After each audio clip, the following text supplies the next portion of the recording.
Hello and welcome back again to Tricky Thursday. I'm your girl Trisha, self-proclaimed pattern nerd who wants to make pattern making easy and fun for you to learn.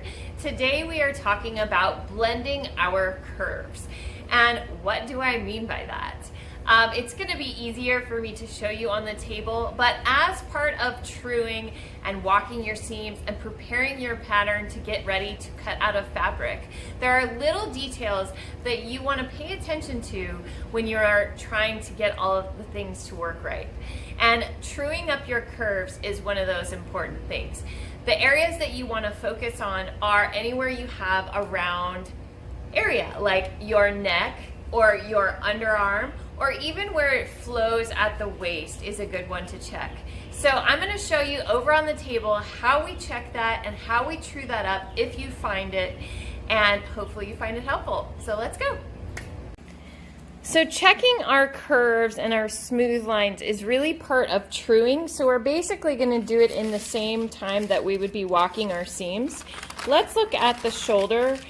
So looking at the shoulder seam, walking and truing my shoulder seam, you're going to see the armhole curve right here, and you're also going to be looking at the neck. And if you look at the neck, you can see it's kind of doing this weird point thing even though my seams match. So it's not that I need to true up my seam itself, but you do want to look at that and see, is that really the line that I want for what I'm trying to make? And if you want to smooth that out, that is part of truing. So again, I'm going to use my handy weight so that I can focus on this one area, and with my ruler, my curve ruler, I can get a much smoother, better curve in there. And it's still going to match up because I'm still lined up here, and now that red line will become my new neckline, and that has a much smoother, as I heard another pattern maker say, the smooth run of the line, or the smooth run line, run through.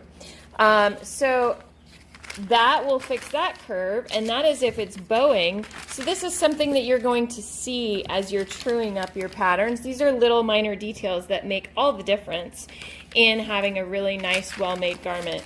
So here's another place to check for your curves. You can always check your waist and how that flows, but also in the armhole. And you can see here, laying that in my armhole, it has this little bit of a dip. This is another thing I was talking about, our 90-degree angles.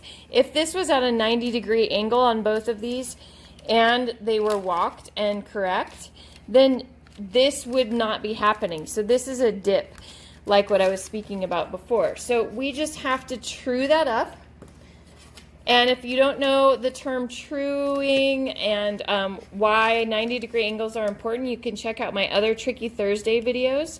But I'm just going to try to find this nice curve with my ruler. You could also freehand this, but you just draw that in to be a little bit nicer of a curve, and you see that red line is a much smoother line, and that looks a lot better than this pointing down. So that's just important to check these little minor details as you're truing up your pattern and making it look as nice as possible. I hope you found this helpful.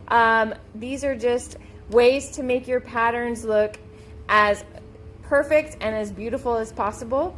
And I hope you enjoyed watching today. Thank you so much. I will see you next week.